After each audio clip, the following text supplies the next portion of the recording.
আমি দেখবো আমি যদি প্লাস্টিক বোতলের উপর গরম তেল ফেলি তো সেটা রিয়াকশন আসলে কি হবে, গলবে কি গলবে না। তো আজকে আমি সেটাই দেখবো যে প্লাস্টিক বোতলের ভিতরে গরম তেল ফেললে সেটা রিয়াকশন কি দেবে। তো চলো বন্ধুরা, তোমরা দেখতেই পাচ্ছ আমরা না প্রথম টেস্টে এই প্লাস্টিক বোতলের উপরে গরম তেল ফেলে দেখেছি, কিন্তু তেল বেশি গরম না হওয়াতে বোতলটা বেশি কিছু বিগড়ায়নি।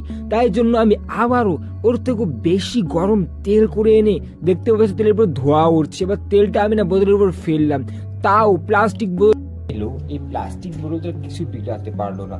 তোমরা দেখছো এই প্লাস্টিক কতটা খতরনাক, যে এতটা গরম তেল ঢাললাম এটার উপরে, তাও এটার বেশি একটা ক্ষতি হয়নি। এরকম আরো নতুন নতুন ভিডিও দেখার জন্য তোমরা আমাকে সাবস্ক্রাইব করো।